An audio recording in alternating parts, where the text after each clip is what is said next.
Very good evening to all of you. I hope आप सभी स्वस्थ होंगे। स्वागत है आप सभी का इस लक्ष्मीकांत सीरीज में। मंडे टू सैटरडे सीरीज आपकी चलती है जिसमें मैं चर्चा कर रहा हूँ इंडियन पॉलिटी एंड कॉन्स्टिट्यूशन पर। मेरे भाइयों, मेरी दो क्लासेस चलती हैं फ्री में यूट्यूब पर। एक आपका चलता है लक्ष्मीकांत सीरीज जिसमें मैं पूरी की पूरी पॉलिटी आपको पढ़ा रहा हूँ थ्योरी, और एक आपका चलता है सुबह 7 बजे 20 मिनट से। इन दोनों क्लासेस का ऑब्जेक्टिव यही है कि आपके भीतर एक बेटर अंडरस्टैंडिंग क्रिएट करना इंडियन पॉलिटी एंड कॉन्स्टिट्यूशन की। अगर आप दोनों क्लासेस देखेंगे तो मेरा दावा है कि बहुत बढ़िया अंडरस्टैंडिंग आपके भीतर डेवलप होगी। तो संसद टॉपिक अपना चल रहा था, पार्लियामेंट चल रहा था। पार्लियामेंट में आज हम लोग जो पढ़ेंगे, दैट्स योर जो इम्पोर्टेंट निधियां हैं, महत्वपूर्ण निधियां जो हैं जिनका उल्लेख इंडियन कॉन्स्टिट्यूशन में किया गया है, इंपॉर्टेंट फंड, उनके बारे में पढ़ेंगे। साथ साथ पार्लियामेंट्री कमेटी यानी संसदीय समितियों के बारे में भी हम लोग पढ़ेंगे, पार्लियामेंट्री कमेटीज के बारे में भी हम लोग पढ़ेंगे। ठीक है। तो देखो, भारत देश में तीन प्रकार की निधियां हैं। एक तो आपका होता है जिसे आप कहते हैं consolidated fund of India, Bharat की संचित निधि। Consolidated fund of India, article 266 में इसकी बातचीत की गई है। सेकंड है निजी और कंटिजेंसी फंड ऑफ इंडिया यानी आकस्मिक निधि, और 266 में ही भारत की लोक लेखा निधि। ये तीन प्रकार की निधियां हैं, संचित निधि, आकस्मिक निधि और लोक लेखा निधि, यानी consolidated fund of India, contingency fund और आपका लोक लेखा निधि। संचित निधि क्या है तो समझिए, गवर्नमेंट ऑफ इंडिया को जो भी टैक्स से, नॉन टैक्स से, ठीक है, या बोरोइंग से, टैक्स से, नॉन टैक्स से या बोरोइंग यानी उधार से जो भी पैसा भारत सरकार को मिलता है सब संचित निधि में जाता है। ठीक है। यानी all revenue received by the government of India, केंद्र सरकार के द्वारा लिए गए सारे के सारे लोन्स, ठीक है, money received from the repayment of the loans, संचित जो भी पैसा भारत सरकार को प्राप्त हो रहा है सब संचित निधि में जाएगा, सारा का सारा। ठीक है।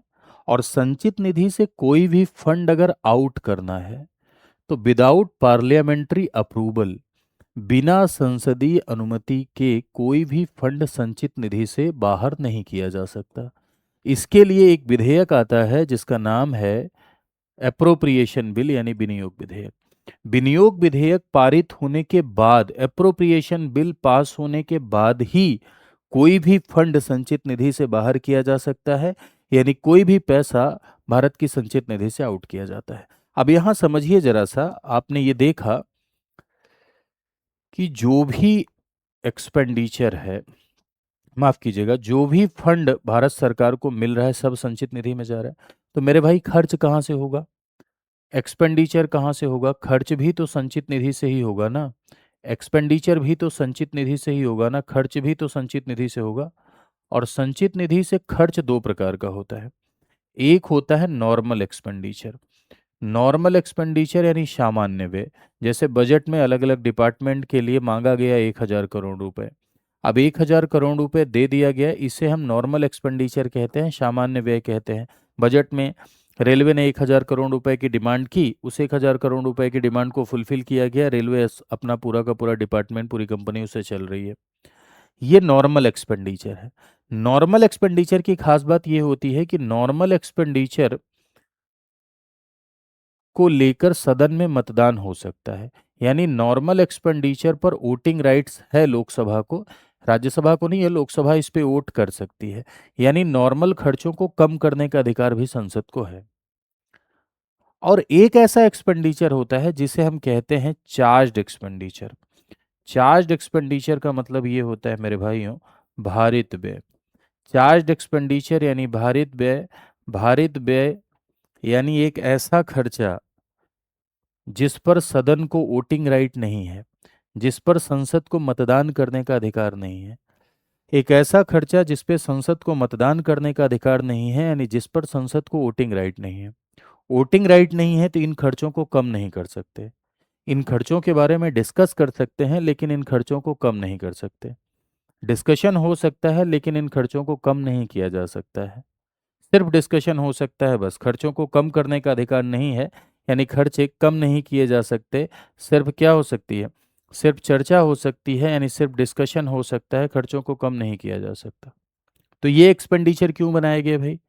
चार्ज एक्सपेंडिचर क्यों बनाए गए? कोई भी ऐसा पद, कोई भी ऐसा इंस्टीट्यूशन जिसकी इंडिपेंडेंस को मेंटेन करना है, कोई भी पैसा पद या कोई भी ऐसी संस्था जिसकी स्वतंत्रता को सुनिश्चित करना है, उसके खर्चे को भारित व्यय में चार्ज एक्सपेंडिचर में डाल दिया जाता है। क्यों? जैसे सुप्रीम कोर्ट, तो सुप्रीम कोर्ट की स्वतंत्रता को इंश्योर करना बहुत जरूरी है क्योंकि सुप्रीम कोर्ट ट्रांसपेरेंट रहे। तो सुप्रीम कोर्ट के खर्चे भारित व्यय में डाल देते हैं। ऐसे में लेजिस्लेचर उस पर वोट नहीं कर पाएगा, संसद उस पर वोट नहीं कर पाएगा, तो वो कम नहीं कर पाएगा। वोट नहीं कर पाएगा तो कम नहीं कर पाएगा, तो इससे सुप्रीम कोर्ट पर लेजिस्लेचर का कोई प्रेशर नहीं बनेगा, इससे सुप्रीम कोर्ट पर विधानमंडल का कोई दबाव नहीं बनेगा, और सुप्रीम कोर्ट की ट्रांसपेरेंसी और इंडिपेंडेंस इससे मेंटेन हो पाएगा। यही कारण है कि कुछ खर्चों को भारित व्यय में शामिल किया जाता है। ठीक है, तो संचित निधि पर एक तो नॉर्मल एक्सपेंडिचर होता है, ठीक है, नॉर्मल एक्सपेंडिचर है ये, और नॉर्मल एक्सपेंडिचर पर वोटिंग राइट होता है। और दूसरा चार्ज एक्सपेंडिचर, चार्ज एक्सपेंडिचर पर केवल चर्चा हो सकती है, इस पर किसी भी प्रकार का कोई वोटिंग राइट नहीं होता है, यानी सदन को मतदान करने का अधिकार नहीं होता है।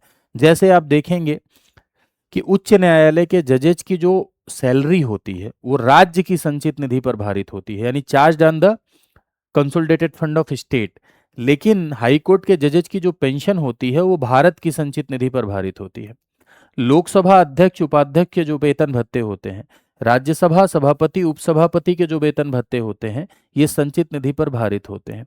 सीएजी, सीएजी के खर्चे, उसके वेतन भत्ते पेंशन संचित निधि पर भारित होते हैं। सुप्रीम कोर्ट के न्यायाधीश, सुप्रीम कोर्ट के खर्चे, यूपीएससी के अध्यक्ष और सदस्य, ये जो ऐसे खर्चे हैं, ऐसा क्यों किया गया भाई? इन लोगों के खर्चों को charge on the consolidated fund में क्यों डाला गया? इसलिए कि इनकी इंडिपेंडेंस को इंश्योर किया जा सके, इनकी स्वतंत्रता को सुनिश्चित किया जा सके, इसलिए ऐसा किया गया। राष्ट्रपति की प्रलब्धियां और भत्ते, राष्ट्रपति की प्रलब्धियां और भत्ते भी संचित निधि पर भारित है। हाईकोर्ट के न्यायाधीशों की पेंशन, ये संचित निधि पर क्या है? भारित होते हैं। तो मेरे कहने का अर्थ सिर्फ इतना सा है मेरे भाई, कि ऐसा पद या ऐसी संस्था जिसकी स्वतंत्रता को सुनिश्चित करना होता है, ऐसा पद या ऐसी संस्था जिसकी स्वतंत्रता को सुनिश्चित करना है, उसके खर्चों को संचित निधि पर भारित बना देते हैं। संचित निधि पर भारित जो व्यय होते हैं उन पर मतदान करने का अधिकार नहीं होता। दूसरी निधि आपको लोक लेखा निधि, पब्लिक अकाउंट फंड, ये मेरे भाइयों आपका पैसा होता है, आपका पैसा होता है पब्लिक अकाउंट फंड। ठीक है, आर्टिकल 266 क्लॉज 2 के तहत ये आपका पब्लिक अकाउंट फंड है, यानी लोक लेखा निधि है। लोक लेखा निधि एक ऐसी निधि है जिसमें आपकी सेविंग्स, ठीक है, आपका bank deposit, departmental deposit, provident fund का जो डिपॉजिट होता है, जुडिशियल डिपॉजिट जो होता है, ये इसमें शामिल होता है। ठीक है, यहां से अगर कोई भी फंड आउट करना है तो एग्जीक्यूटिव की अनुमति से, बिना संसदीय परमिशन से भी यहां से फंड आउट हो सकता है। बिना संसद की अनुमति से, कार्यपालिका की सहमति से इससे फंड आउट हो सकता है लोक लेखा निधि से। तीसरा जो आपका फंड होता है उसे आप कहते हैं आकस्मिक निधि, contingency fund of India. Contingency fund of India अनुच्छेद 267 के तहत संसद को अधिकार है। देखो एक बात यहां समझिएगा, बहुत ये खतरनाक पॉइंट है और यूपीएससी सवाल बनाया है और लोग इसको गलत करके आए हैं। कंसोलिडेटेड फंड ऑफ इंडिया अनुच्छेद 266 के तहत स्टेब्लिश्ड है, स्थापित है। पब्लिक अकाउंट फंड अनुच्छेद 266 के तहत स्टेब्लिश्ड है, यानी स्थापित है। लेकिन लेकिन यदि आप बात करें कंटिंजेंसी फंड की, तो आकस्मिक निधि पहले से स्थापित नहीं है, बल्कि संविधान का अनुच्छेद 267 संसद को यह पावर देता है, पार्लियामेंट को यह शक्ति मिली है कि संसद इसे स्टेब्लिश कर सकती है, यानी parliament can establish the contingency fund. ये कैसा फंड है? तो ये मम्मी वाला पैसा है। जैसे मम्मी कुछ पैसा पापा से लेके रखे रहती हैं और जब सडन सिचुएशन आती है तो खर्च करती हैं, फिर उसको लेके रख लेती हैं।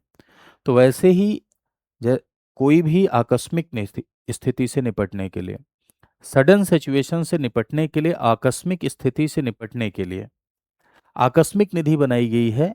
आकस्मिक निधि में कुछ पैसा रिजर्व करके रखते हैं, लाइक 500 करोड़ रुपए रिजर्व कर लिया। अब 500 करोड़ रुपए रिजर्व कर लिया तो उस 500 करोड़ रुपए जो आपने रिजर्व किया, जरूरत पड़ने पर वहां से खर्च किया जाएगा। बाढ़ आ गई, भूकंप आ गया, कोई नेचुरल डिजास्टर आ गया, प्राकृतिक आपदा आ गई, खर्च करेंगे। जैसे मान ली उसमें 100 करोड़ खर्च कर दिए, अब 100 करोड़ खर्च कर दिए तो फिर बाद में कंसोलिडेटेड फंड से निकाल के उसमें डाल देते हैं।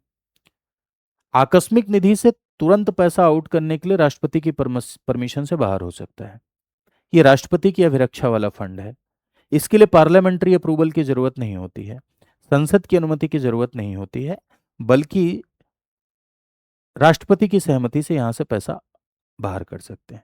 तो ये उस परिस्थिति के लिए बनाई गई है ये फंड कि तुरंत तुरंत अगर पैसे की आवश्यकता हो तो यहाँ राष्ट्रपति की सहमति से पैसा निकाल लो, खर्च कर लो और बाद में संचित निधि से निकाल के डाल दो। ठीक है।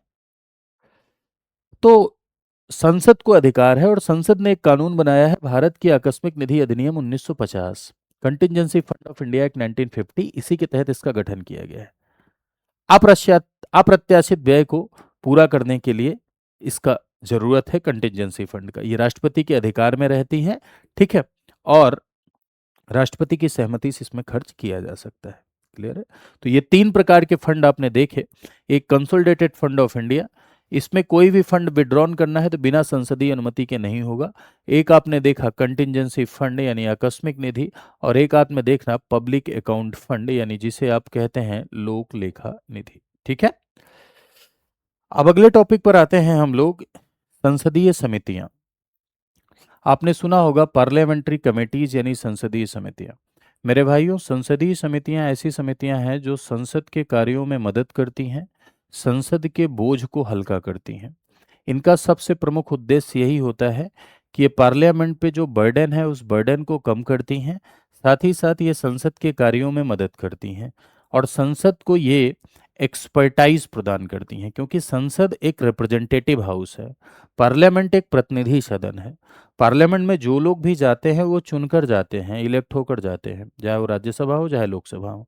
राज्यसभा में 12 लोग जो नॉमिनेट होते हैं, अगर आप उनको छोड़ दें तो बाकी सब इलेक्ट होके जाते हैं। ऐसे में ये उम्मीद नहीं है कि वो एक्सपर्ट ही हों किसी पर्टिकुलर फील्ड के, हो भी सकते हैं नहीं भी हो सकते हैं। तो संसद को एक्सपर्टाइज प्रोवाइड करने के लिए संसदीय समितियों का गठन किया जाता है। संसदीय समितियां दो प्रकार की होती हैं। एक को आप कहते हैं अस्थाई समिति यानी स्टैंडिंग कमेटी। स्टैंडिंग कमेटी ऐसी कमेटी होती है जिनका परमानेंट नेचर होता है, परमानेंट टर्म होता है। ठीक है। और दूसरी एक होती है जिसे आप कहते हैं एडहॉक कमेटी। एडहॉक कमेटी का मतलब तदर्थ है, किसी पर्टिकुलर उद्देश्य के लिए बनाई गई, उद्देश्य पूरा हुआ तो यह समिति समाप्त हो गई, जिसे आप तदर्थ समिति के नाम से जानते हैं। जो किसी पर्टिकुलर ऑब्जेक्टिव के लिए बनाई जाती हैं और पर्टिकुलर ऑब्जेक्टिव जब फुलफिल हो जाता है तब ये क्या हो जाती हैं, तब ये समाप्त हो जाती हैं। ठीक है। तदर्थ समितियों में जैसे किसी बात की एडवाइजरी के लिए बनाई गई, किसी पर्टिकुलर चीज की इंक्वायरी के लिए बनाई गई, इंक्वायरी कमेटी, एडवाइजरी कमेटी, ये सब तदर्थ समितियां होती हैं। आप जनरली आपने देखा था जब विधेयक पारित होने की प्रक्रिया, पैसेज ऑफ बिल जब आप पढ़ रहे थे तो उसमें जब आप सेकंड रीडिंग में पहुंचे थे, द्वितीय वाचन में, तो वहां मैंने आपको बताया था कि एक कमेटी स्टेज होता है जिसमें बिल पर एग्जामिनेशन के लिए एक्सपर्टाइज व्यू, विशेषज्ञ राय के लिए समितियां बनती हैं। एक सिलेक्ट कमेटी बनती है, सिलेक्ट कमेटी बनती है यानी प्रवर समिति एक बनती है, और एक आपकी ज्वाइंट कमेटी बनती है। ठीक है। प्रवर समिति, संयुक्त समिति, ज्वाइंट, ये किसके उदाहरण हैं? ये आपके एडहॉक कमेटी के ही उदाहरण हैं, तदर्थ समिति के ही उदाहरण है। किसी पर्टिकुलर बिल के लिए बनाई गई, जब उनका काम पूरा हो गया तो समाप्त हो गई। ये अस्थाई नेचर की नहीं होती हैं बल्कि ये टेम्प्रोरी नेचर की होती हैं। ये टेम्प्रोरी ऑब्जेक्टिव के लिए बनाई जाती हैं, यानी टेम्प्रोरी उद्देश्य के लिए बनाई जाती हैं। और वहीं अस्थाई समितियों में आप देखेंगे तो परमानेंट नेचर की होती हैं। अस्थाई समितियों में जैसे डिपार्टमेंटल कमेटीज होती हैं, फाइनेंशियल कमेटीज होती हैं, लेकिन आपके लिए जो सबसे इंपॉर्टेंट है प्री के दृष्टिकोण से, प्रीलिम के दृष्टिकोण से जो सबसे ज़्यादा इंपॉर्टेंट है, जो आपको पढ़ना है। ठीक है। वैसे तो कमेटी पढ़ने लगो तो बहुत सारी पढ़ोगे, लेकिन स्टैंडिंग फाइनेंशियल कमेटी आपके लिए सबसे ज़्यादा इंपॉर्टेंट है, अस्थाई वित्तीय समितियां। और जिसमें तीन समिति ऐसी है जो मोस्ट इंपॉर्टेंट है आपके लिए, अस्थाई वित्तीय समितियां, अस्थाई वित्तीय समितियां, स्टैंडिंग फाइनेंशियल कमेटी। इसमें ये सबसे ज़्यादा इंपॉर्टेंट आपके एग्जाम के पॉइंट ऑफ व्यू से है, यानी आपके परीक्षा के दृष्टिकोण से सबसे ज़्यादा इंपॉर्टेंट ये है। ठीक है, इसमें कौन कौन सी है जो अपने को पढ़नी है? एक का नाम आपने सुना होगा, that is your public account committee, estimate committee और कमेटी ऑन पब्लिक एंटरप्राइज। एक है आपका पब्लिक अकाउंट कमेटी जिसे आप पीएसी कहते हैं, हिंदी में आप इसे लोक लेखा समिति के नाम से जानते हैं। लोक लेखा समिति, ठीक है, लोक लेखा समिति यानी स्टैंडिंग कमेटी। ओह सॉरी, माफ कीजिएगा भाई, पब्लिक अकाउंट कमेटी। दूसरी आपकी होती है जिसे आप कहते हैं estimate committee. Estimate committee that means आपका प्राक्कलन समिति। ठीक है, प्राक्कलन समिति, एस्टीमेट कमेटी। और तीसरी आपकी होती है जिसे कहते हैं COP, committee on public enterprise यानी सार्वजनिक उद्यम समिति। क्या? सार्वजनिक उद्यम समिति। सार्वजनिक उद्यम समिति that is your public account committee यानी सार्वजनिक उद्यम समिति। ठीक है, पब्लिक अकाउंट कमेटी, सार्वजनिक उद्यम समिति, राइट। तो मैंने आपसे कहा कि ये पीएसी है आपकी लोक लेखा समिति, ये एस्टीमेट कमेटी है आपकी, ये सीओपी यानी सार्वजनिक उद्यम समिति है। सीओपी सार्वजनिक उद्यम समिति यानी पब्लिक अकाउंट कमेटी है। क्लियर है बात? अब यहाँ एक बात आप समझिएगा जरा सा कि लोक सीएजी का नाम आपने सुना है। सीएजी हमारे भारत देश में पब्लिक पर्स का प्रोटेक्टर है।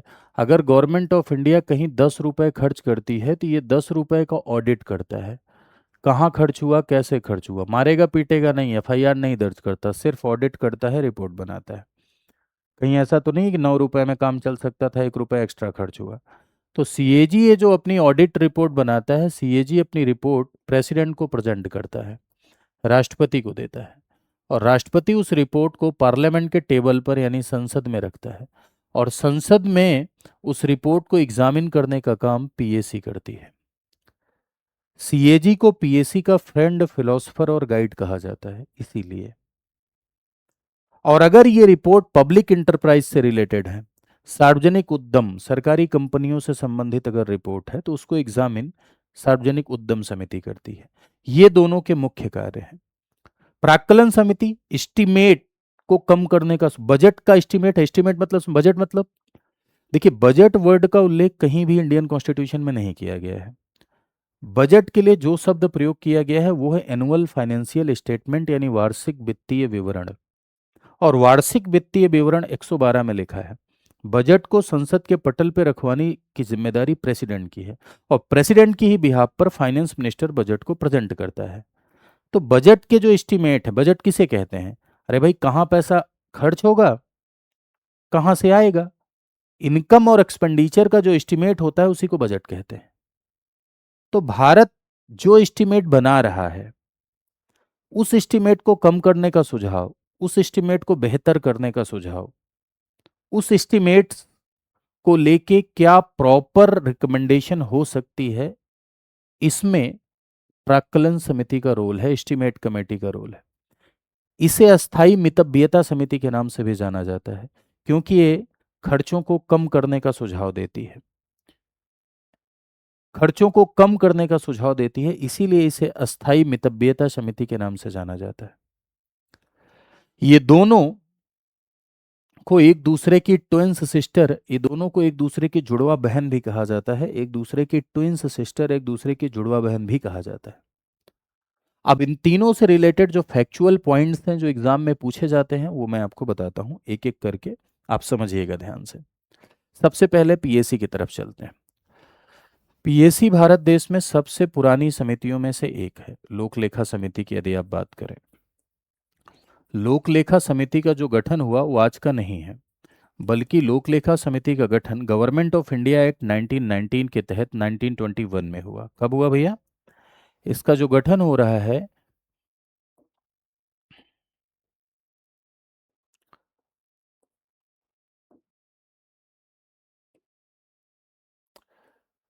हाँ, इसका गठन 1921 में हुआ, 1921 में हुआ। कौन से अधिनियम के तहत? गवर्नमेंट ऑफ इंडिया एक्ट 1919 यानी भारत शासन अधिनियम 1919 के तहत 1921 में इसका गठन हुआ। पीएसी पब्लिक अकाउंट कमेटी एक अस्थाई समिति है, यानी अस्थाई समिति का मतलब स्टैंडिंग कमेटी है, और स्टैंडिंग कमेटी है तो अस्थाई नेचर की होती है। इसका एक परमानेंट टर्म होता है, अस्थाई कार्यकाल होता है, और इसका जो कार्यकाल होता है वो 1 ईयर का होता है, यानी 1 साल का इसका कार्यकाल होता है। लोक लेखा समिति में मेरे भाई 22 मेंबर होते हैं।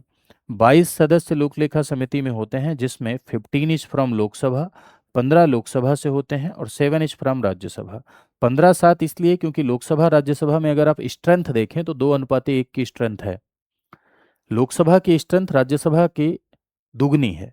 इसीलिए आप देखो कि पीएसी में लोकसभा से 15 लोग और राज्यसभा से 7 लोग। सवाल उठता है कि ये लोग आते कैसे हैं, यानी ये लोकसभा से 15 लोग कैसे आएंगे, राज्यसभा से 7 लोग कैसे आएंगे। तो इसके लिए प्रॉपर इलेक्शन होता है। ये लोग चुन कर आते हैं, यानी बाई इलेक्शन आते हैं। इनका चुनाव होता है, और वैसे ही चुनाव होता है जैसे राष्ट्रपति का। कैसे? प्रोपोर्शनल रिप्रेजेंटेशन के एसटीवीएस सिस्टम से, यानी single transferable vote system by the means of proportional representation. Single transferable vote system by the means of proportional representation means समानुपातिक प्रतिनिधित्व की एकल हस्तांतरणीय मत पद्धति द्वारा, समानुपातिक प्रतिनिधित्व की एकल हस्तांतरणीय मत पद्धति द्वारा चुनाव होता है। Single transferable vote system by the means of proportional representation, यानी समानुपातिक प्रतिनिधित्व की एकल हस्तांतरणीय मत पद्धति द्वारा क्या होता है? चुनाव होता है 22 सदस्यों का। ठीक है, 22 जो ये मेंबर हैं, लोकसभा से 15, राज्यसभा से 7, ये कैसे आते हैं? समानुपातिक प्रतिनिधित्व की एसटीवीएस सिस्टम से ये आते हैं। अब सवाल ये है कि चेयरमैन कौन होगा? तो इन्हीं 22 में से कोई एक ही चेयरमैन होता है। पीएसी का जो अध्यक्ष होगा इन्हीं 22 में से ही कोई एक होगा। जी हाँ, लेकिन चेयरमैन को अपॉइंट कौन करेगा? चेयरमैन को लोकसभा अध्यक्ष के द्वारा, यानी स्पीकर द्वारा नियुक्त किया जाता है। चेयरमैन को लोकसभा अध्यक्ष के द्वारा, स्पीकर के द्वारा नियुक्ति दी जाती है। और पीएसी का जो चेयरमैन है वो जनरली विपक्ष का नेता होता है, अपोजिशन से होता है। हालांकि ये कहीं लिखा नहीं है, पीएसी का जो चेयरमैन है ये विपक्ष का नेता होगा। ये कहीं भी कानून में, संविधान में, नियम में, प्रोसीजर में कहीं नहीं लिखा है। This is parliamentary convention. ये क्या है? ये एक संसदीय परंपरा है। संसदीय परंपरा है, यानी पार्लियामेंट्री कन्वेंशन है कि भाई पीएसी का जो चेयरमैन है माफ कीजिएगा, वो विपक्ष का नेता है। ठीक है, अस्थाई समिति है, 1 साल का कार्यकाल होता है, और पीएसी में मंत्री शामिल नहीं होंगे। मंत्री शामिल नहीं होंगे, क्यों भैया? मंत्री शामिल नहीं होंगे इसलिए क्योंकि अगर इनमें मंत्रियों को आप शामिल कर लीजिए तो ये सरकार के ही कार्यों को एग्जामिन कर रहे हैं, सरकार के खर्चों को एग्जामिन करने का काम कर रही है। और सरकार के खर्चों को एग्जामिन करने का काम कर रही है, उसमें मंत्री शामिल हो गई, यानी सरकार शामिल हो गई। तो ये निष्पक्ष कहाँ रह पाएगी फिर? ये ट्रांसपेरेंट कहाँ रह पाएगी फिर? ये निष्पक्ष कहाँ रह पाएगी फिर? ये इसीलिए इसमें मंत्री शामिल नहीं होते हैं किसी भी स्टैंडिंग कमेटी में, नॉट इवन पीएसी। किसी भी स्टैंडिंग कमेटी में नहीं शामिल होते हैं मंत्री। तो लोक लेखा समिति का गठन 1921, अस्थाई समिति है, 1 साल का कार्यकाल होता है, 22 मेंबर होते हैं, 15 लोकसभा, 7 राज्यसभा से चुनकर आते हैं। चुनाव क्यों हो रहा है भाई? चुनाव इसलिए हो रहा है क्योंकि हर पार्टी का उसके मेंबर के हिसाब से, स्ट्रेंथ के हिसाब से रिप्रेजेंटेशन हो सके, हर पार्टी का प्रतिनिधित्व हो सके समिति में, किसी एक पार्टी का बोलबाला ना हो, इसलिए चुनाव हो रहा है। वैसे ही चुनाव हो रहा है जैसे राष्ट्रपति का। ठीक है, चेयरमैन विपक्ष का नेता होता है, ये कन्वेंशन है। लोक लेखा समिति में मंत्री शामिल नहीं होते हैं, यानी इसमें मिनिस्टर शामिल नहीं होते हैं। मुख्य कार्य इसका यही है कि जो सीएजी की रिपोर्ट है, सीएजी की जो रिपोर्ट है, उस सीएजी की रिपोर्ट को क्या करना? सीएजी की रिपोर्ट का पोस्टमार्टम करती है, यानी सीएजी की रिपोर्ट का परीक्षण, यानी सीएजी की रिपोर्ट को एग्जामिन करना, इसका सबसे प्रमुख कार्य होता है लोक लेखा समिति का। एक तरीके से देखा जाए तो ये, अगर मैं आपसे एक सीधा सवाल करूं कि क्या समितियों के माध्यम से संसद सरकार पर कंट्रोल करती है? जी हाँ, अलग अलग माध्यम है जिससे पार्लियामेंट गवर्नमेंट पे कंट्रोल करती है। चर्चा हो रही है, चर्चा में सवाल करा जा रहा है सरकार से, तो इससे सरकार पर प्रेशर बनेगा, सरकार क्या होगी? रिस्पॉन्सिबल होगी। प्रश्न पूछे जा रहे हैं, प्रस्ताव लाए जा रहे हैं, समितियां सरकार के कार्यों को एग्जामिन कर रही हैं, तो डिस्कशन के माध्यम से, जीरो आवर क्वेश्चन आवर के माध्यम से, अलग अलग मोशंस के माध्यम से, अलग अलग कमेटीज के माध्यम से पार्लियामेंट गवर्नमेंट पे कंट्रोल करती है, यानी संसद सरकार पर नियंत्रण स्थापित करती है। संसद सरकार पर क्या नियंत्रण स्थापित करती है। क्लियर है बात। चलिए अगली समिति पर आते हैं। अगली है आपकी एस्टीमेट कमेटी, जिसे आप प्राक्कलन समिति के नाम से जानते हैं। अगली आपकी एस्टीमेट कमेटी जिसे आप प्राक्कलन समिति के नाम से जानते हैं। ठीक है, ये है आपका प्राक्कलन समिति यानी एस्टीमेट कमेटी। ठीक है। तो मेरे भाई यदि आप एस्टीमेट कमेटी की बात करें तो एस्टीमेट कमेटी का गठन जो हुआ, इसका गठन हुआ 1950 में। 1950 में इसका गठन हुआ। कब हुआ भैया? 1950 में, यानी 1950 में इसका गठन हुआ। जॉन मथाई की सिफारिश पर। किसकी सिफारिश पर? जॉन मथाई। जॉन मथाई की सिफारिश पर। जॉन मथाई की सिफारिश पर कब गठन हुआ? 1950 में। 1950 में जॉन मथाई की सिफारिश पर गठन हुआ प्राक्कलन समिति का। ठीक। इसमें कितने मेंबर होते हैं? इसमें 30 मेंबर होते हैं। 30 मेंबर होते हैं और 30 के 30 लोकसभा से होते हैं। 30 लोकसभा से चुन कर आते हैं। कैसे लोकसभा से चुन के आते हैं भाई? तो प्रोपोर्शनल रिप्रेजेंटेशन के एसटीवीएस सिस्टम से, यानी single transferable vote system by the means of proportional representation, यानी समानुपातिक प्रतिनिधित्व की एकल हस्तांतरणीय मत पद्धति द्वारा। 30 में से ही कोई एक चेयरमैन होता है। चेयरमैन को कौन अपॉइंट? इसमें भैया राज्यसभा का भूमिका नहीं है। राज्यसभा के सदस्य इसमें नहीं होते हैं। इसमें सिर्फ और सिर्फ किसके सदस्य होते हैं? सिर्फ और सिर्फ इसमें लोकसभा के ही सदस्य होते हैं। इसमें किसी भी कीमत पर राज्यसभा के सदस्य नहीं होंगे, सिर्फ इसमें लोकसभा के ही सदस्य होते हैं। क्लियर? जो इसके अध्यक्ष होंगे, यानी प्राक्कलन समिति के जो अध्यक्ष होते हैं, यानी प्राक्कलन समिति के जो चेयरमैन होते हैं, प्राक्कलन समिति के जो अध्यक्ष होते हैं, वो स्पीकर के द्वारा नियुक्त होते हैं। किसके द्वारा? स्पीकर द्वारा नियुक्त किए जाते हैं। इसके अध्यक्ष लोकसभा अध्यक्ष के द्वारा, स्पीकर के द्वारा इनकी अपॉइंटमेंट होती है। जनरली सामान्यतः ये रूलिंग पार्टी से होते हैं, सत्ताधारी दल से होते हैं। प्राक्कलन समिति भी एक अस्थाई समिति है, स्टैंडिंग कमेटी है। इसका भी एक अस्थाई कार्यकाल होता है। क्या होता है भैया? तो इसका भी एक अस्थाई कार्यकाल 1 साल का होता है। जैसे लोक लेखा समिति का 1 साल का टर्म होता है, वैसे इसका भी टेन्योर, इसका भी कार्यकाल 1 साल का होता है, प्राक्कलन समिति का भी। प्राक्कलन समिति में भी मंत्री शामिल होंगे क्या? नहीं, इसमें भी मिनिस्टर्स नहीं होते हैं, यानी इसमें भी मंत्री शामिल नहीं होंगे। मंत्री शामिल नहीं होंगे, यानी इसमें भी मिनिस्टर्स नहीं होंगे। किसी भी कीमत पर इसमें मिनिस्टर यानी मंत्री शामिल नहीं होते हैं। प्राक्कलन समिति ऐसी समिति है जिसमें मंत्री शामिल नहीं होते। क्लियर है बात? मिनिस्टर शामिल नहीं होंगे, यानी इसमें मंत्री शामिल नहीं होंगे। इसके अस्थाई मितव्ययता समिति के नाम से जाता है। ठीक है, क्योंकि ये खर्चे कम करने का सुझाव देती है। क्लियर बात? एक बार फिर से देख लो। गठन 1950 में जान मथाई मथाई के रिकमेंडेशन पर 30 मेंबर 30 लोकसभा से चुनकर आते हैं, प्रोपोर्शनल रिप्रेजेंटेशन के एसटीवीएस सिस्टम से, यानी एकल क्रमणीय मत पद्धति, वो भी समानुपातिक प्रतिनिधित्व की। चेयरमैन स्पीकर के द्वारा नियुक्त होते हैं। 1 साल का कार्यकाल होता है। मंत्री इसमें शामिल नहीं होते हैं। मुख्य कार्य क्या होता है? बजट के जो एस्टिमेट्स हैं उस पर सुझाव देना कि कैसे बेहतर हो सकता है एस्टिमेट, कैसे कम हो सकता है, इस बात को रिकमेंड करने की जिम्मेदारी प्राक्कलन समिति की होती है। लोक लेखा समिति और प्राक्कलन समिति को एक दूसरे की ट्विंस सिस्टर कहा जाता है। लोक लेखा समिति और प्राक्कलन समिति को एक दूसरे की जुड़वा बहन कहा जाता है, एक दूसरे की ट्विंस सिस्टर कहा जाता है। ठीक है, चलो आगे आते हैं। नेक्स्ट है आपका सीओपी। सीओपी जिसे आप कहते हैं सार्वजनिक उद्यम समिति। ठीक है, सार्वजनिक उद्यम समिति, कमेटी ऑन पब्लिक इंटरप्राइज। ठीक है, कमेटी ऑन पब्लिक इंटरप्राइज, सार्वजनिक उद्यम समिति।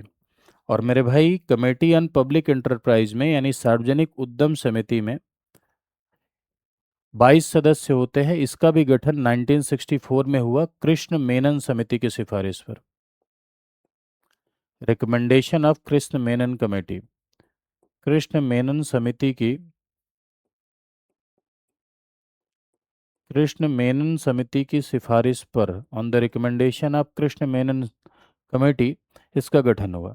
इसमें 22 मेंबर होते हैं और 22 में 15 इज फ्रॉम लोकसभा, 15 लोकसभा से होते हैं और 7 कहाँ से होते हैं, राज्यसभा से होते हैं। इनका भी चुनाव होता है, जी हाँ, 15 लोग लोकसभा से चुन के आते हैं प्रोपोर्शनल रिप्रेजेंटेशन के एसटीवीएस सिस्टम से, और 7 लोग राज्यसभा से चुन के आते हैं प्रोपोर्शनल रिप्रेजेंटेशन के एसटीवीएस सिस्टम से, single transferable vote system by the means of proportional representation. समानुपातिक प्रतिनिधित्व की एकल हस्तांतरणीय मत पद्धति द्वारा। इनके जो चेयरमैन होंगे वो किसके द्वारा नियुक्त होंगे भैया, तो इनके भी चेयरमैन ऊपर आसमान से टपक के नहीं आएंगे। इनके भी चेयरमैन किसके द्वारा नियुक्त होंगे, इसी 22 में से ही कोई एक होंगे। इनके भी चेयरमैन को स्पीकर के द्वारा नियुक्त किया जाता है, यानी लोकसभा अध्यक्ष के द्वारा नियुक्ति इनके चेयरमैन की भी की जाती है। ये भी एक अस्थाई समिति है, यानी स्टैंडिंग कमेटी है। ये भी एक अस्थाई समिति है, स्टैंडिंग कमेटी है। और स्टैंडिंग कमेटी, इसका भी कार्यकाल कितना होता है, इसका भी कार्यकाल आपका 1 साल का होता है, यानी 1 ईयर का टेन्योर इसका भी होता है। ठीक है। सीओपीई का भी 1 साल का ही कार्यकाल होता है। इसमें क्या मंत्री होते हैं क्या, जी नहीं मेरे भाई, इसमें भी मंत्री शामिल नहीं होते हैं। इस समिति में भी मंत्री शामिल नहीं होते हैं, मिनिस्टर्स नहीं हैं इसमें, मंत्री शामिल नहीं होते हैं। ठीक है, मंत्री शामिल नहीं होते हैं, यानी मिनिस्टर्स इसमें शामिल नहीं हैं। सार्वजनिक उद्यम समिति में भी मंत्री शामिल नहीं है। इनका मुख्य कार्य क्या है, तो सीएजी जो अपनी रिपोर्ट देती है पब्लिक इंटरप्राइज से रिलेटेड, पब्लिक इंटरप्राइज यानी सार्वजनिक उद्यम जो आपके हैं, सरकारी कंपनियां, पीएसयू जो आपकी पब्लिक सेक्टर यूनिट है, तो पब्लिक सेक्टर यूनिट से संबंधित जो रिपोर्ट सीएजी की संसद में पहुंचती है, उसको एग्जामिन करने का काम कौन करता है, उसको एग्जामिन करने का काम सीओपी करती है, यानी सार्वजनिक उद्यम समिति करती है। क्लियर है बात। तो ये है आपका सार्वजनिक उद्यम समिति। संसद में एक टॉपिक हम लोग और देखेंगे इंपॉर्टेंट, मैं आपको बता दे रहा हूं 5 मिनट में, उसके बाद हम लोग नेक्स्ट टॉपिक के साथ आगे बढ़ेंगे। तो अगला, संसदीय विशेषाधिकार यानी पार्लियामेंट्री प्रिविलेज। हमारे भारत देश में संसद को प्रिविलेजेस मिले हैं, यानी संसदीय विशेषाधिकार प्राप्त है। अब संसद में आपको 2 तरह के विशेषाधिकार दिखाई पड़ेंगे। पार्लियामेंट्री प्रिविलेज आपको 2 तरह का दिखाई पड़ेगा। एक तो दिखाई पड़ता है जिसे कहते हैं कलेक्टिव प्रिविलेज। कलेक्टिव प्रिविलेज का मतलब यह है कि सामूहिक विशेषाधिकार। सामूहिक विशेषाधिकार का मतलब यह है मेरे भाई कि जब संसद को सामूहिक रूप से विशेषाधिकार मिला है, तो उसे हम सामूहिक विशेषाधिकार कहते हैं। संसद के सदस्यों को जो प्रिविलेज मिलता है उसे इंडिविजुअल प्रिविलेज कहते हैं, यानी व्यक्तिगत विशेषाधिकार कहते हैं। ठीक है, व्यक्तिगत विशेषाधिकार और सामूहिक विशेषाधिकार, ये 2 तरह के विशेषाधिकार हैं। इससे संबंधित भी प्री में कभी कभी सवाल बनते हैं, तो ये भी मैं आपको एक बार में 5 मिनट में समझा दे रहा हूँ संक्षेप में। सामूहिक विशेषाधिकार का मतलब यह है कि संसद को विशेषाधिकार ये प्राप्त है कि संसद अपने लिए नियम बना सकती है, संसद अपने संचालन को तय कर सकती है, संसद खुद को रेगुलेट करने के लिए नियम बना सकती है, अपने कैंपस को रेगुलेट कर सकती है, किसे बैठने देना है किसे नहीं बैठने देना है वो तय कर सकती है। क्या चीज संसद की कार्यवाही की पब्लिश होगी क्या नहीं पब्लिश होगी वो संसद खुद तय कर सकती है। चाहे पब्लिश करने का राइट भी दे भी सकती है, किसी को पब्लिश करने का राइट, प्रकाशन का अधिकार दे भी सकती है, नहीं भी दे सकती है। किस चीज को रिकॉर्ड में रखना है किस चीज को नहीं रखना है वो संसद तय कर सकती है। इवन संसद को सांसदों को, अन्य व्यक्तियों को सस्पेंड करने का, निलंबित करने का भी अधिकार है। दंड देने तक का भी अधिकार है। संसद की कार्यवाही में कोई भी न्यायालय का हस्तक्षेप नहीं होता, जुडिशियल इंटरफेरेंस से बाहर है संसदीय कार्यवाही। और संसद को दंड देने का भी अधिकार है, साधारण वारंट के तहत जेल भेजने तक का अधिकार भी संसद को है। हालांकि जेल भेजने वाला जो अधिकार है इसको रिव्यू हो सकता है, ये सुप्रीम कोर्ट में रिव्यू हो सकता है, क्योंकि भाई जेल भेज रहा है, डायरेक्ट आपका आर्टिकल 21 से रिलेटेड है, डायरेक्ट आपके अनुच्छेद 21 से जुड़ा हुआ है, इसलिए उस पर रिव्यू हो सकता है, बाकी नहीं। तो कलेक्टिव प्रिविलेज यही है कि अपने खुद के लिए नियम बना सकती है, खुद की प्रक्रिया के संचालन के लिए नियम कानून बना सकती है, प्रकाशन देने का अधिकार, न देने का अधिकार, साधारण वारंट के तहत दंडित करने का अधिकार, अपने पूरे कैंपस को कैसे चलाना है, इस बात को रेगुलेट विनियमित करने का अधिकार, ये संसद का कलेक्टिव प्रिविलेज है। इंडिविजुअल प्रिविलेज में आप देखेंगे कि जो ये सांसद हैं, सांसद को विशेषाधिकार मिला है कि अगर संसद का सत्र चल रहा है तो चलने के दौरान और उसके 40 दिन पहले और 40 दिन बाद सिविल के मामलों में गिरफ्तारी नहीं होगी, क्रिमिनल में नहीं। क्रिमिनल में आज उठा लाओ, सिविल की बात हो रही है। संसद सत्र के दौरान, ड्यूरिंग द सेशन, और उसके 14 डेज बिफोर, 14 डेज आफ्टर, संसद सत्र के दौरान और उसके 40 दिन पहले और उसके 40 दिन बाद सिविल के मामलों में सांसद को गिरफ्तार नहीं किया जा सकता। पहला पॉइंट। दूसरा पॉइंट, गवाह के रूप में उपस्थित होने की स्वतंत्रता है। बाध्य नहीं किया जाएगा संसद सत्र के दौरान कि गवाह के रूप में किसी कोर्ट में वो उपस्थित हो। और संसद के भीतर उन्हें फ्रीडम ऑफ स्पीच है। इसको कुछ लोग गलत समझ लेते हैं। संसद के भीतर सांसदों को फ्रीडम ऑफ स्पीच है, इसका मतलब यह है कि कुछ भी बोलेंगे, ऐसा नहीं है। संसद के भीतर फ्रीडम ऑफ स्पीच को बाहर किसी कोर्ट ऑफ लॉ में चैलेंज नहीं किया जाएगा। यानी संसद के भीतर सांसदों को जो फ्रीडम ऑफ स्पीच मिली है, वॉक स्वतंत्रता मिली है, बोलने का अधिकार मिला है, उसको बाहर किसी न्यायालय में क्लेम नहीं किया जा सकता। सांसद संसद के अंदर कुछ भी बोले, बाहर किसी न्यायालय में क्लेम नहीं किया जा सकता। अब आप लोग सोच रहे होंगे, अरे सर फिर तो संसद में खड़े होकर गरियाएंगे, खूब गाली देंगे सबको। ऐसा नहीं है, वहां भी खड़े हैं स्पीकर साहब, जो इस बात को देख रहे हैं कि डिसिप्लिन है या नहीं, वो इस बात को देख रहे हैं कि नियम अनुसार बोला जा रहा है या नहीं, वो इस बात को देख रहे हैं कि कॉन्स्टिट्यूशन के अकॉर्डिंग बोला जा रहा है या नहीं। तो नियम और संविधान के अनुसार ही बोल सके, इस बात को देखने की जिम्मेदारी स्पीकर की है। वहां स्पीकर देखेंगे, अगर आप उल्लंघन कर रहे हैं कॉन्स्टिट्यूशन का तो पनिश होंगे, लेकिन बाहर किसी कोर्ट ऑफ लॉ में चैलेंज नहीं किया जा सकता। ये सांसदों का इंडिविजुअल प्रिविलेज है, इसे हम कहते हैं व्यक्तिगत विशेषाधिकार। क्लियर बात? तो जितनी बातें आज मैंने आपको बताई, आज जितनी बातें बताई हैं, सब भर भर के प्रीलिम में पूछी जाती हैं। तीनों समितियों के बारे में, मेंबर्स के बारे में कितनी बार आया, प्रीवियस ईयर क्वेश्चन आप उठा के देखेंगे ना, भरभराक पूछा गया है एकदम। तो जरूर बताइएगा कमेंट सेक्शन में आपको ये कैसा लगा, और आज आपको ये सेशन जरूर शेयर करना है अपने दोस्तों के बाद। इंस्टा स्टोरी लगाइए, व्हाट्सएप स्टोरी लगाइए, शेयर करिए, धड़धड़ाक से, रिश्तेदारों को नहीं करना है। जो लोग लर्नर्स हैं, जो लोग तैयारी करते हैं, उनको जरूर शेयर करिए, ठीक है।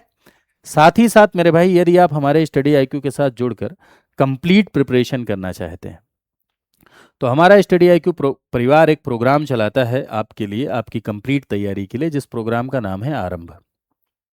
आरंभ एक ऐसा प्रोग्राम है जिसमें यदि आप जुड़ते हैं तो आपको कंप्लीट प्रिपरेशन, सारगर्भित अप्रोच से, होलिस्टिक वे से पूरी की पूरी तैयारी कराई जाती है।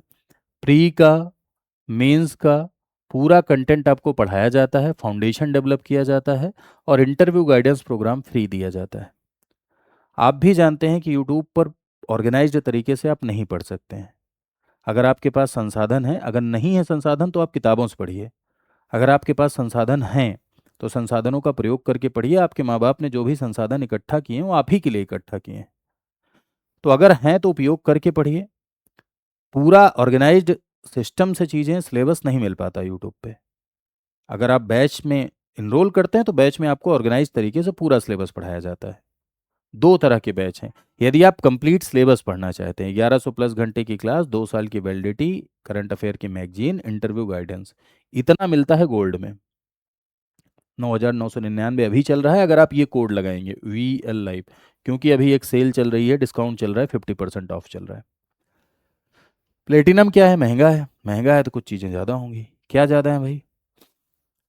1100 प्लस घंटे की लाइव क्लास, 4 साल की validity, interview guidance program, mentorship, current affair magazine, ये तो 5 हो गया। ये इसमें भी मिल रहा है, बस वैलिडिटी 2 साल है। प्लस फाउंडेशन का एक रिकॉर्डेड बैच एक्स्ट्रा, प्री का एक रिकॉर्डेड बैच एक्स्ट्रा, मेंस का एक रिकॉर्डेड बैच एक्स्ट्रा, NCERT का एक बैच एक्स्ट्रा, आंसर राइटिंग का एक बैच एक्स्ट्रा, और किताबें आपके घर जाती हैं। ये प्लेटिनम है। इस समय चल रहा है 16,999, इसमें भी आप एनरोल कर सकते हैं। साथ ही साथ मेरे भाई, आरंभ के तो ये दोनों बैच हैं। कैसे आप इसमें एनरोल करेंगे, कैसे ज़्यादा जानकारी हासिल कर सकते हैं? तो ज़्यादा जानकारी हासिल करने के लिए सबसे पहला तरीका तो ये कि आप, एक नंबर चल रहा है स्क्रीन पर, 9289996923, उस पर कॉल कर लीजिए। मेरा नाम बताइए, विपुल त्रिपाठी सर की क्लास से आए हैं। अब पूरी काउंसलिंग लीजिए फ्री में। दूसरा तरीका, आप इस तरह से studyIQ.com पर जाइए, स्टेट पीसीएस पर जाइए, फिर उत्तर प्रदेश पे क्लिक करिए। उत्तर प्रदेश पे आपने क्लिक किया। उत्तर प्रदेश पे जब आप गए तो आप ये देखेंगे गोल्ड और प्लेटिनम में डिफरेंस देख लीजिए। यहाँ जाके डाउनलोड करके पूरा बैच के बारे में जानकारी ले लीजिए, सब कुछ अच्छे से पढ़ लीजिए। इस नंबर पे कॉल करके 9289996923 पर भी जानकारी ले लीजिए। फिर बाई नाउ पे जाइए और यहाँ अपना मोबाइल नंबर एंटर करिए, ओटीपी डालिए। फिर यहाँ कूपन कोड लगाने का ऑप्शन आता है। यहाँ कूपन कोड में आप लगाइए VL लाइव। हर फैकल्टी का अपना कोड है, किसी का भी आप लगाइए, लेकिन अभी अध्यापकों का ही लगाइए, बस इतना मेरा कहना है। ठीक है। कूपन कोड जब आप लगाएंगे तो देखो प्लेटिनम में डिस्काउंट 16,999 आ गया, और गोल्ड जब आप क्लिक करेंगे तो गोल्ड में आ जाएगा आपका 9,999। इस तरह से इनरोल करके आप हमारे साथ जुड़कर अपनी तैयारी को और भी बेहतर बना सकते हैं। तो आज के लिए इतना ही, मिलते हैं नेक्स्ट सेशन में। Thank you so much to all of you. नमस्कार।